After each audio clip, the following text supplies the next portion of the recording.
Program is an opinion program. The opinions expressed by the hosts and guests of this program are not the opinions of the management, staff, and advertisers of this station. Please direct all criticism, concern, and adulation to the hosts of this program.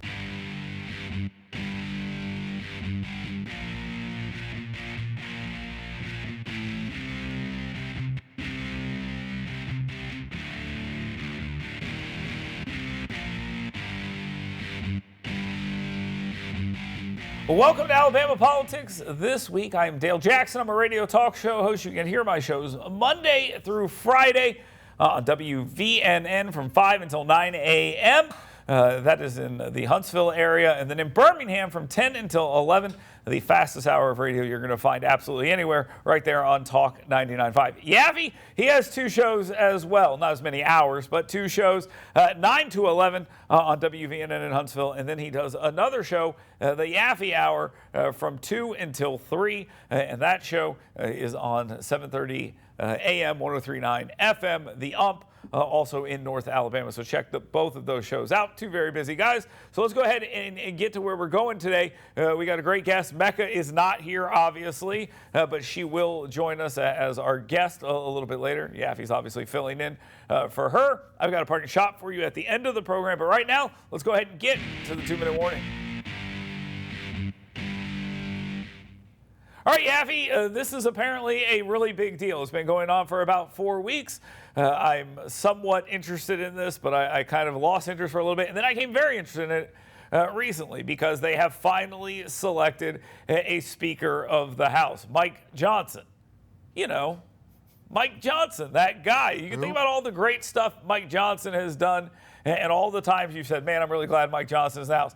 Yaffe, I know you just said this, but the question is, who is this guy? And did you see this coming? And lie to me and tell me you did. I don't think anybody saw this coming, Dale. Nobody knew who this guy was, but apparently that was actually one of the benefits of him. I'm sure. Where he hadn't made any enemies. So he made some friends, but, this guy doesn't have any enemies. We'll just make him Speaker. Now, I will say his speech was really good, but there is a viral clip of him going around commenting on the George Floyd thing that kind of gives credence to some of the critical race theory stuff that he's getting criticized for. So we'll see. I mean, we really don't know what he's going to be like. I saw that clip on the George Floyd thing. I don't get it. I don't know why conservatives do this to each other and why they want to make a big thing about this. We do have a problem with policing in this country. It's correct to say it does happen. There are problems, and we should look at those cases individually. And we should comment on them as they are. His statement I didn't have a problem with, but I did see that same clip. I think, like you said, the speech he gave was I thought, really, really good. I think it set a tone. It said, look, we're going to deal with debt. We're going to deal with the border. We're going to deal with this Israel and Ukraine thing. We're going to separate them and deal with them independently. That's the kind of stuff you want to see. Here's what I noticed this week. All members of Congress on the Republican side voted for him. I asked Mo Brooks two questions. One, do you like Mike Johnson as a candidate? And two, could this have happened had we not seen all the other things that happened? Let's jump to the second one first. He said Mike Johnson would have had no chance of being Speaker of the House after they undid McCarthy. Do you agree with that? Yes. Okay. Secondly, he said if it was not for Jim Jordan, his choice would be Mike Johnson. Mo Brooks, very conservative guy, Freedom Caucus, all that stuff. Now not in Congress anymore, obviously. But what do you take from Mo Brooks saying, hey, I like this guy? I mean, I like Mo Brooks, so it makes me like the guy, but I'm kind of with you. We'll have to just see what happens. Yeah, I think that's exactly right. All right, let's move on. Let's talk about my favorite name in Alabama politics, Young Boozer, and the Birmingham-Southern college situation here. It's worth noting, and I think this is an important thing to talk about here.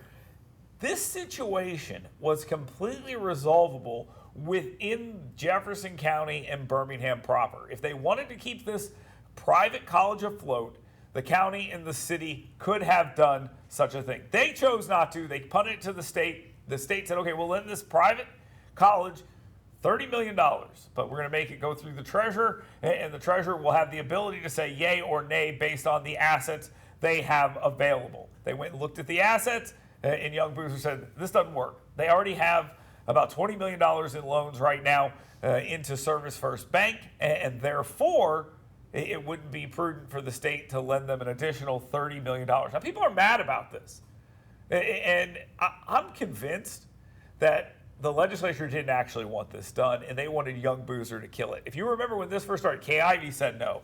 A lot of people in the House said it. Jabo Wagner, a powerful Republican, I think pushed for it. He's a grad. He's in that region, all this stuff. I don't think the legislature ever actually wanted to lend this money. Do you think that? I mean, I'm starting to think that because it was an interesting way they kind of snuck that provision in there that gave the treasurer that kind of power. I mean, if the legislature wanted to, they could have just spelled it out. They get this loan, that's it, we're appropriating the money. They made sure to sneak that in there, and I think we all know why. The may versus shall conversation is one of my favorite conversations in politics. You used to see it with pistol permits. Some states say you may issue these permits. The others say you shall, and it takes away the option. You cannot not do it. And in this case, young Boozer had the opportunity to not do it and chose to say, I'm not going to do this. Is this over? I'm not sure. I think it might get back in the legislature in the future. It kind of depends on the future of the college, right? Yeah. If they how much do they really need it? Do they exist at this time next year? I'm going to say yes. I'm going to say no. No? Okay. I think they need the money, and I think they're going to go out of business unless Birmingham and Jefferson County come in. And by the way, they could do this. They could loan them the $30 million. If they're good for it, don't worry about it. Just let them the money. You'll get it back. It's not that big of a deal. If they're not, let it go. All right, let's talk about other college campuses.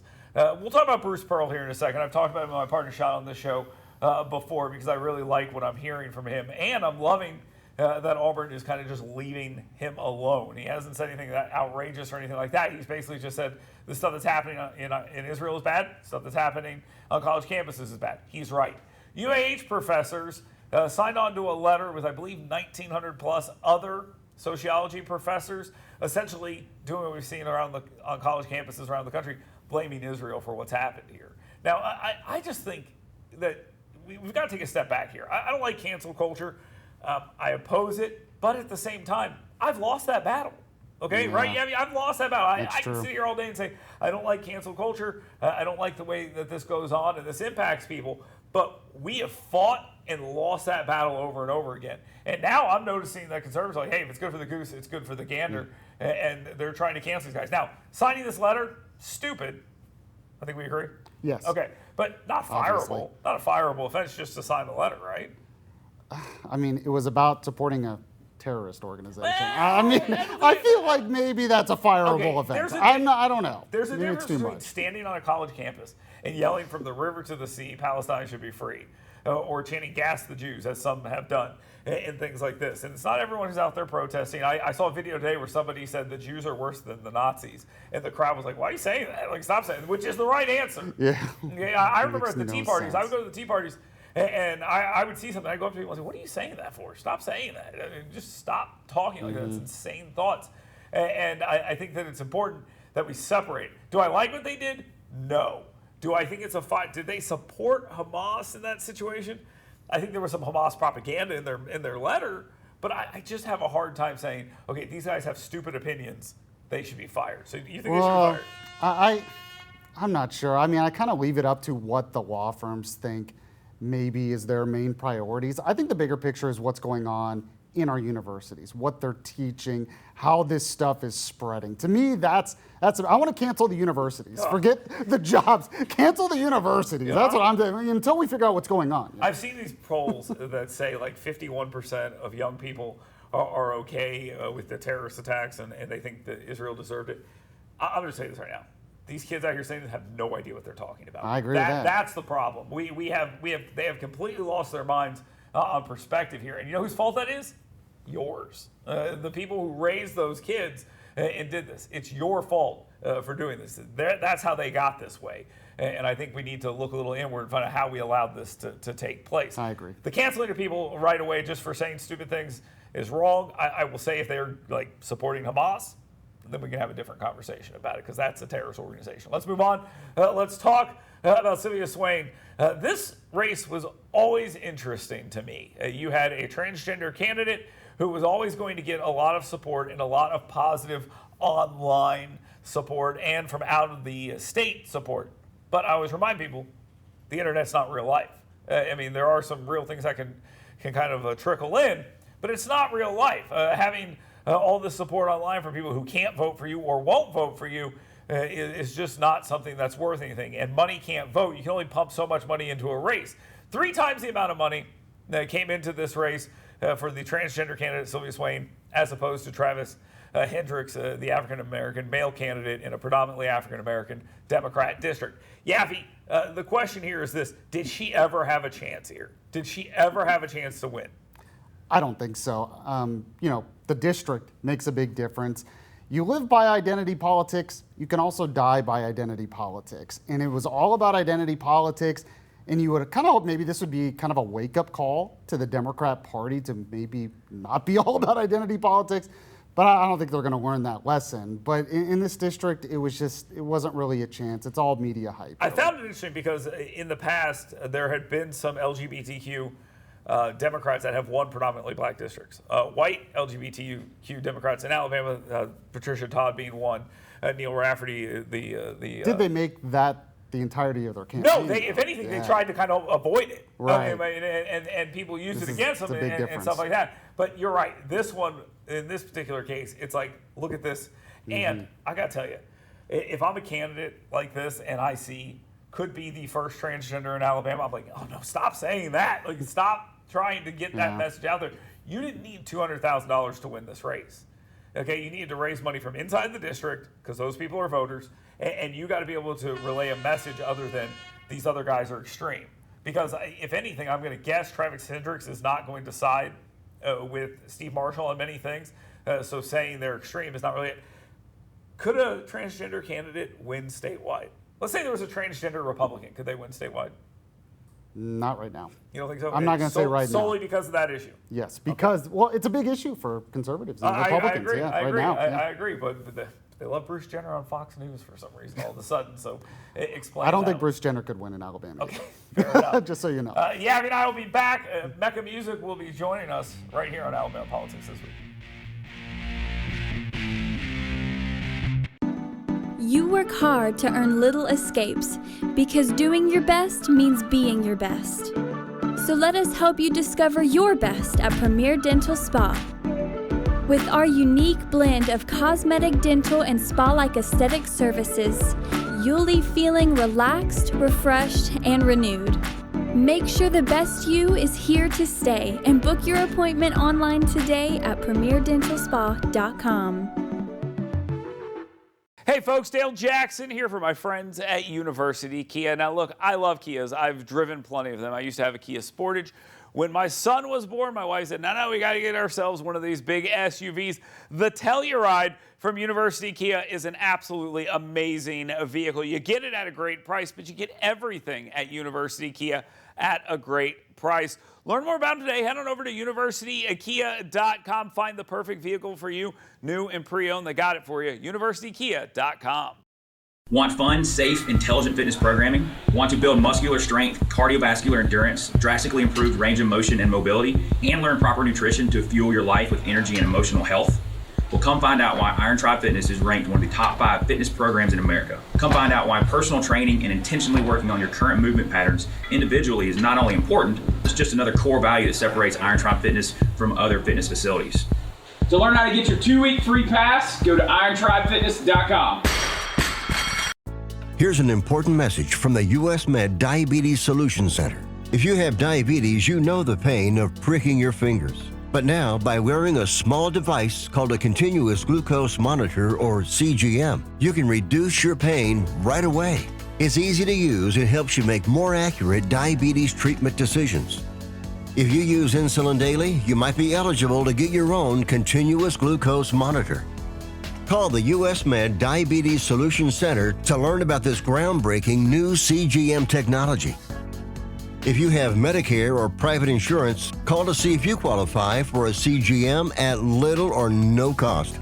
Shipping is free and will even bill your insurance company for you. U.S. Med is the #1 rated supplier on Google and Facebook reviews. So call us right now to see if you qualify for a CGM at little or no cost. U.S. Med. Better service. Better care.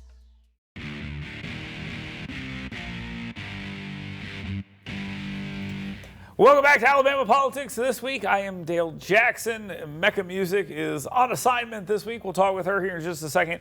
Yaffe filling in for her. Mecca, thank you very much for joining us here. I know you're busy. You are dealing with some awards, and you are a very busy person just in general, the CEO of 256today.com. Tell us what you're doing right now that pulled you away from this very important job that you have and led you to be our guest today.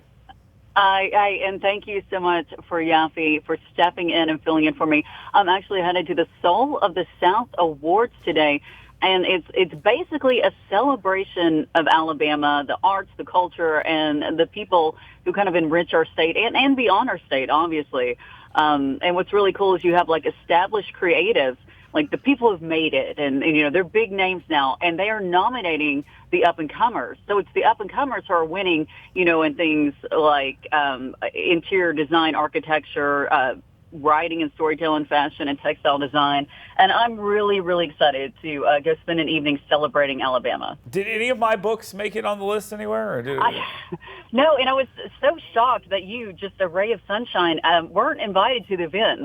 That's wild. Yeah, I often enjoy hearing that I wasn't invited to things my company is putting on. It's always it's always delightful to hear. All right, Mecca, now that you are here with us, let's talk about some of these things Yaffe and I already talked about and some of the other things. We followed this race pretty close. We were just talking about it, Yaffe and I, the Sylvia Swain Travis Hendricks race. I thought this was a sort of interesting race to watch.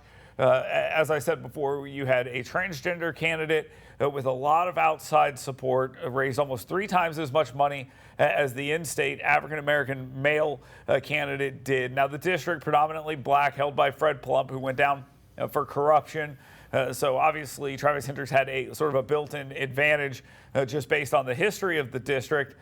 But I'll tell you what, lots of positive coverage for Swain. Lots of money came in from out of the district. What does it say that she was defeated so handily? Almost the same way. She raised almost 3 times the amount of money, but she was beaten 2-1. What's the message there? Well, remember when we had talked about this earlier, I did not deny that there was a divide in the Democratic Party and things were happening, but I don't know if this district specifically was the one where this divide was going to shine. I felt pretty confident. I mean, this is a minority district, that Hendricks was going to get it. And when you're talking about the money spent, do you think maybe it worked not in their favor? Because when you look at the turnout numbers, it was higher than the general election just for the special election. So it's nearly like you were alerting people to go vote against what they don't want. Yeah, I think you're right about that. I think there is a point here where you tell someone, hey, look at what this candidate is. And people are going, I don't like that. I'm not a fan of that, and I think there's a lot of questions about whether that strategy was so good. Before Yaffe jumps in here, we've seen this on the national Democratic stage too, and in the state party. Look at what happened recently at the state party. They eliminated a bunch of their caucuses. The LGBTQ caucus was one of those. If you remember, Tabitha Eisner, the vice president of the caucus, or vice chairman, I guess they're called, was told, I believe the quote is, "Sit down, little girl," by the chair of the party. And there's the black-white divide, the socially liberal, the old guard divide. Is this just everywhere in the Democratic Party right now? We're just starting to see the riff everywhere? Oh, I totally agree with you. I think definitely it is going to become more heightened and more noticeable as we move forward. But I mean, come on, that blowout within the party, like with Eisner and everyone else you mentioned, that was huge. Yeah. That was absolutely huge, and just laid bare this just chasm between the two sides. And I do not see it getting any better, honestly, moving forward, anytime soon, at least. Do you think it's smart for the Democrat Party in Alabama to not go more to the left, to try to stay more moderate because it tends to be a more conservative Republican state? Or is it just going to be the trend to go more to the left, even in Alabama? Well, look at the most successful Democrats in our state. And I know Dale's got a quippy remark about there aren't any, but there are some. There are some successful Democratic leaders in our state. And let's say Anthony Daniels, for that matter. I think he sticks to, the issues that matter to his voters. And I think that I mean, it's arguable, but I think, the way he moves forward and the way he leads is probably one of the more successful Democratic stories in the state. What do you think, Yaffe? I tend to agree with that, but I also think it's kind of like what you said. He picks his battles. He understands where the state is, and he's not going to go too radical left on certain things because he wants to, have influence in Alabama. Just Anthony Daniels could legitimately be a moderate Republican. If you looked at what he did in the last legislative session with the tax stuff, and he's talked about doing some other stuff there with the overtime tax, doing away with that, the first state in the nation to do it, that was led by him. The grocery tax, he was big on that. You can look at Chris England before he became the chair. He's a state representative out of Tuscaloosa. Before he became the chairman of the Alabama Democratic Party, he was sort of on the track that Anthony Daniels seemed to be going down. And then when he got there in the leading the party, he took a pretty strong shift to the left. And I think that sort of maybe where the party is going. But I will tell you this. Identity politics, obviously a big thing in the Democratic Party, very big thing. But the entrenched power interests in the state of Alabama don't really seem interested in playing that beyond black and white. I mean, that's just, they don't want, the Asian American caucus, the one-legged caucus, all these different things. They're not interested in having all those different groups. They instead they want to see it solely as black and white, and I think that's the power structure. And you saw that Tabitha Eisner is a new guard, youngish Democrat. You would say Sylvia Swain would probably be the same thing, Mecca, but they don't really have a path to get into any real position of leadership, and it looks as if the old guard is going to kind of control things for a while. For a bit longer, you'd have to think for at least a bit longer. But I mean, new generations coming, new voters, new Democrats.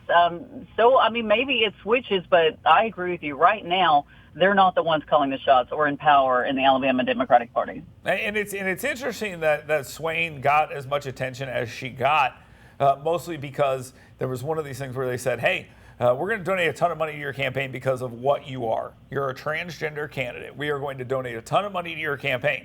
And then when the other side in the Democratic Party said, you realize this is a transgender candidate, they were like, whoa, what are we doing here? Why are we talking about this? This has nothing to do with it. And they almost wanted that the money to come in, but nobody to comment where that money was coming from. and it just didn't seem that was a sustainable philosophy, especially in her closing ad. Yaffe, I know you saw this, Mecca, I don't know if you did, but her closing ad was attacking Steve Marshall for being an extremist because he's against the transgender surgeries for minors. And I got to tell you, I think that cuts across all political parties and all demographics. People are not fond of that. That's an extremist position on the American left. And I think that sort of shows it. Do you agree with that, Becca? Yeah, I would agree that is, there's Democrats and Republicans both who have their concerns about this. And I mean, especially in Alabama, and especially the old guard that we're talking about in the Democratic Party. I think maybe this campaign was a statement. Yeah, I think it's possible. Yeah. Yaffe, last question here. Go ahead. Well, yeah, I was just going to say I agree with that. Looking at, she made her identity the plank of her campaign.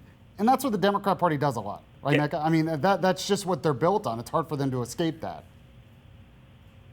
Yeah, don't disagree with that. Mecca, thank you very much. We appreciate you. Hope to see you back here next week. Not really, but hopefully she'll be back here next week so I can say something like, well, Mecca won't be here, so the next segment will get a lot better. But Yaffe won't be here for the next segment, so the next segment will get a lot better as I deliver the parting shot. Thank you very much for being here and watching Alabama Politics this week. Yaffe, thanks for filling in.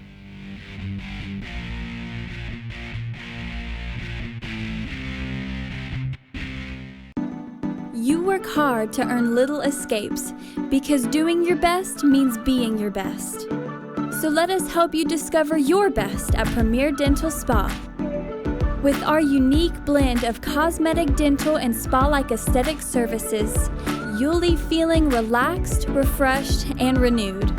Make sure the best you is here to stay and book your appointment online today at premierdentalspa.com.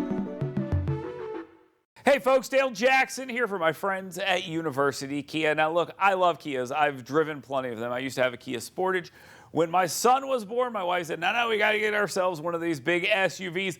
The Telluride from University Kia is an absolutely amazing vehicle. You get it at a great price, but you get everything at University Kia at a great price. Learn more about them today. Head on over to universitykia.com. Find the perfect vehicle for you, new and pre-owned. They got it for you. universitykia.com.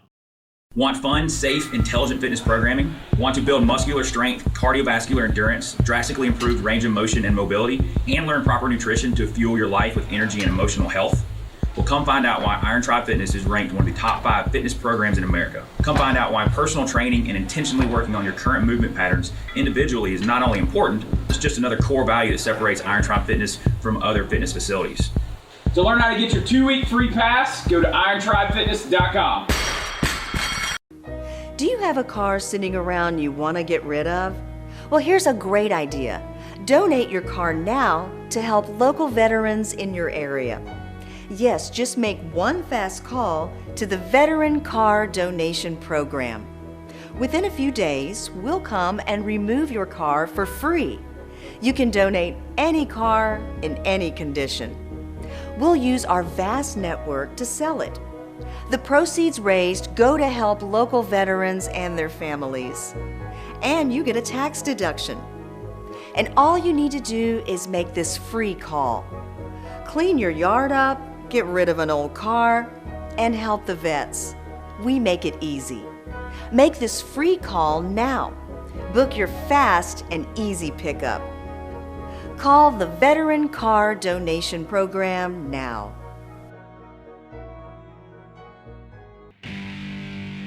Welcome back to Alabama Politics. This week I'm Dale Jackson. Thank you very much for joining us. We'll get to the party shot here in just a second. Before we do that, though, let me remind you, head on over to yellowhammernews.com. Sign up for my email blast, the 7 things you should be talking about today. And every single day you'll get an email from me with those 7 things laid out. I've done all your thinking for you. All you have to do is read the email. It's how Yaffe does his show prep for his radio show. It is all you need to do is get that email or read it, and you will be completely thrilled with it. yellowhammernews.com. You can also see Yaffe's columns, my videos, and more. As for right now, though, let's go ahead and get to that parting shot. My parting shot this week is directed at the geniuses, the big brains that make up some of the political media in the state of Alabama, specifically John Archibald and Kyle Whitmire over there at AL.com. 2 Pulitzer Prize winners, by the way. And all they had to do to get them was take Washington Post columns, add some George Wallace's and some y'alls, and then resend them, and they win Pulitzer Prizes for doing so. This week, they have come up with a brilliant idea on how to stop Tommy Tuberville from doing these holds on military promotions and appointments. How? Give him what he wants. Yeah, just give him what he wants. Make them vote for these things one by one to slow down the process in the United States Senate. And then Tommy Tuberville will have to come to the United States Senate, and that will, for some reason, hurt his feelings. I don't understand that. Giving him what he wants, slowing down the United States Senate, that's somehow going to hurt Tommy Tuberville. I don't get it, but giving him what he wants is supposed to hurt him. So once again, we're acknowledging that they could do this. They could vote on these promotions one by one. Is it a pain in the ass? Yes, that was Tuberville's point the entire time. If you're going to break the law, I'm going to gum things up and I'm going to make this a pain. So if you want to do that to teach Tommy Tuberville a lesson, wink, then go ahead and do it, because at the end of the day, Tommy Tuberville is just going to spike the football and say, this is what I wanted all along. This was completely within your power to do, as we've said numerous times. So you think you got Tommy Tuberville, but you just got yourself. Now, they'll get a Pulitzer Prize for that one, too, because, I mean, it's just a brilliant takedown of their own logic, but that's kind of what we're looking for in those regards. But Tommy Tuberville, once again, wins. He has proven his point, and unless they're going to work some workaround on him, it's going to be hard for them to beat him on this. So there we go. Tommy Tuberville wins yet again. And if you want to win, come on back next week. Alabama Politics this week will be back. Thank you very much for being here this week and listening all over the state of Alabama. Talk to you soon.